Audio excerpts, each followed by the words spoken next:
Ready to jump into some special education advocacy? Let's do it. We're diving into these guides, unearthing some golden nuggets to help you become a real advocate. Think of it as like becoming a special education rock star.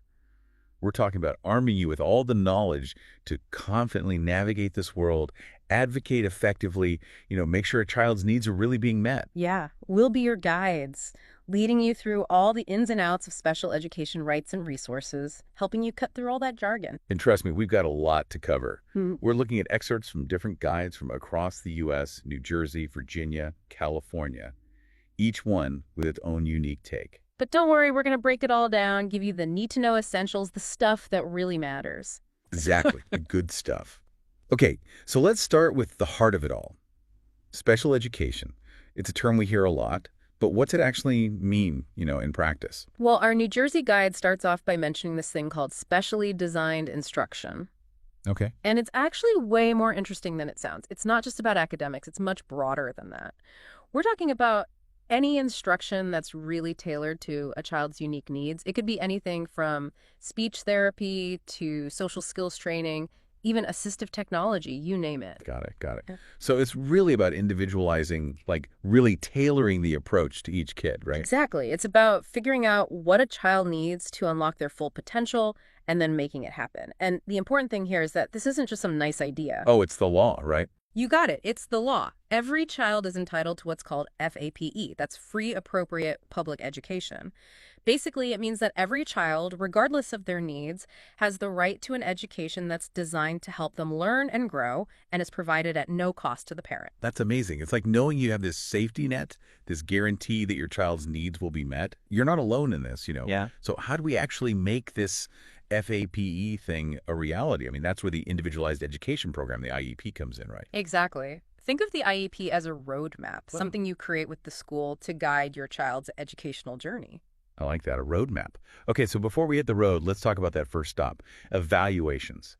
This is how we figure out if a child qualifies for those special education services, right? Exactly. We have to figure out if they're eligible, and this is where those state-by-state differences can get a little tricky. Ah, yeah, the state stuff, always fun. Right. It can be confusing because what qualifies a child for services in one state might be totally different in another. It just goes to show how important it is to understand those little details within your own state. Totally agree. It's like navigating a minefield out there. So once a child is deemed eligible, the IEP becomes their personalized roadmap. Yeah, got it. And this is where collaboration is key. Teamwork. Exactly. Our Virginia guide really stresses how important parental involvement is. You're on a team working together to create the absolute best learning experience for your child. Love it. Yeah. And every good team needs a solid game plan. So walk us through it. What are the key parts of this IEP roadmap? Okay, first up, you've got your measurable goals. These are like the concrete targets everyone is working towards. We're talking about specific objectives that can be measured so you can track the child's progress. Gotcha. So no vague ideas, just clear, measurable goals. Exactly. But it goes beyond just goals. The IEP also includes accommodations, which are those supports and services that help level the playing field for the child. Things like assistive technology, preferential seating, visual aids. Yes, exactly. Anything that can help a child access the curriculum and participate fully in the classroom, we want to get rid of those barriers. It's all about creating that inclusive learning environment. Okay, I'm loving this deep dive into IEPs, but before we get totally lost in the details, I want to talk about something I know is on a lot of parents' minds. Transition planning. Oh yeah, for sure. It's so important. This isn't just about getting through school, right? It's about making sure the support continues after graduation. Exactly. You're thinking ahead, planning for life after high school, independent living, employment, all that good stuff. And I've heard horror stories of families waiting until the last minute to figure this stuff out. You don't want to do that. Our California guide has some really good advice on this. Hit me with it. First things first. Transition planning officially starts at age 16. Some states even recommend starting earlier, especially if a child has, more significant needs. 16. Wow, that does seem early to some people. Why so young? Well, think about it. Transitioning from high school to adulthood is a huge deal for any young person. It can be even more overwhelming for someone with disabilities. We're talking about things like independent living, finding a job, maybe even going to college. These are big steps. That makes sense. Yeah. So starting early is key. Exactly. It gives you time to get everything in place. Love it. Mhm. This is gold. I bet a lot of our listeners are breathing a sigh of relief right now. And we're back, ready to jump into the world of parent advocacy. Let's do it. We're talking about giving you the tools and knowledge you need to be a strong advocate for your child. It's about becoming an active participant in their education, not just, sitting back and letting things happen. Exactly. And a big part of that is understanding that IEP process. Absolutely. One thing I noticed in the California Guide, they talk about this team approach to the IEP, Right. Collaboration is key. but they also acknowledge that, hey, disagreements happen. Oh, yeah. It's a balancing act. You want to work with the school, but you also have to be ready to stand your ground when it's important. You have to advocate for your child. Exactly. And that's where those practical tips come in. The California Guide has some great ones, especially for preparing for IEP meetings. Like what? Give me some examples. Well, they talk about gathering your own documentation. Okay. What kind of documentation? Things like work samples, progress reports, even just notes on your child's behavior at home. So you're coming to the table prepared. Exactly. You're showing them, hey, this is what I'm seeing. I love it.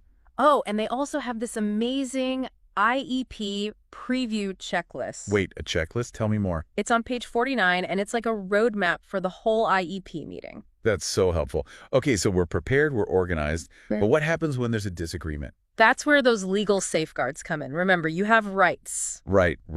and those rights give you a way to work through disagreements. But for those who aren't familiar with all the legal stuff, can you break it down a bit? What should parents know about dispute resolution? Sure. The Virginia Guide actually does a great job of explaining the different levels of dispute resolution. Okay.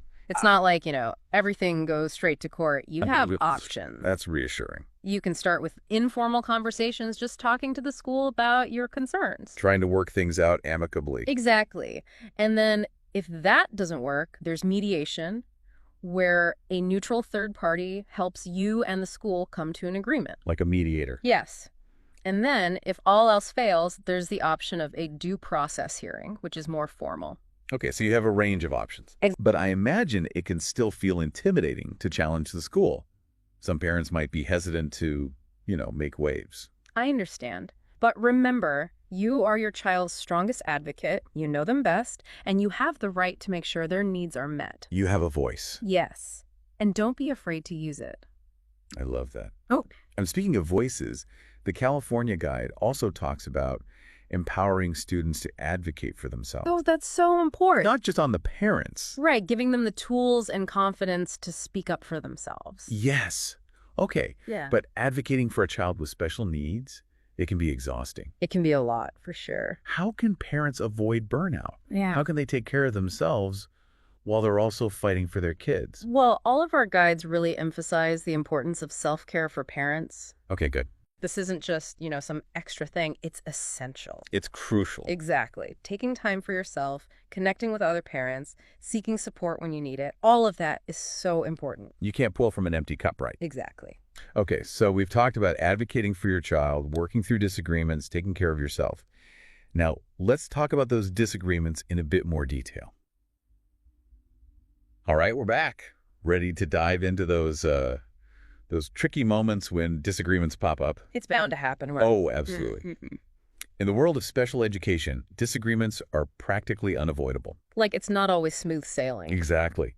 But one thing I found really reassuring in these guides is that disagreement doesn't have to mean like all-out war. Right. It's not about picking a fight. It's about working together to find the best solution for the child. Exactly. The Virginia Guide, for example, they frame it as a process, not a battle, which I really like. That's a good way to put it. You don't have to immediately hire a lawyer and go to court. Right. There are steps you can take before things get to that point. So walk us through those steps. Well, you start with those informal conversations we talked about.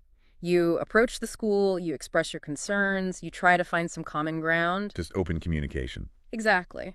A lot of the time, you can work things out that way. And if those informal conversations don't get you anywhere, you've still got those legal safeguards, right? Exactly. That's when you might consider mediation. Right, having that neutral third party. It can be really helpful. They can help you and the school communicate more effectively and hopefully reach a compromise. Like a referee, making sure everyone's playing by the rules. Exactly. Okay, but even knowing all of that, it can still feel intimidating to challenge the school, to say, hey, I don't agree with this. I get it. It can be scary. But remember those sample letters in the California Guide? Oh, yeah, those are great. Those can be really helpful in those situations. They give you the words to say, even if you're not comfortable, coming up with them on your own. It's like having a script. Exactly. They can give you that extra boost of confidence. Love it. And you know what else I thought was great about the California Guide? They don't just focus on parents as advocates. They also talk about empowering students to advocate for themselves. Yes, that's so important. Giving them a voice, letting them be part of the process. It's about teaching them to speak up for what they need. Yes. Okay, so we've talked about disagreements, we've talked about advocating for your child.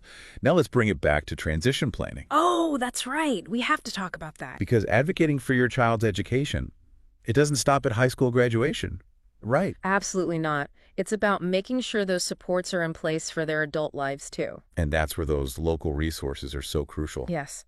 Connect with those organizations, build those relationships. They can provide invaluable support. They can help you navigate those next steps, whatever they may be. Exactly. All right, listeners, we've covered so much ground in this deep dive.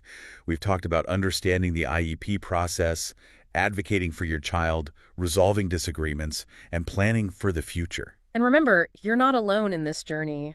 There are people out there to support you every step of the way. Exactly.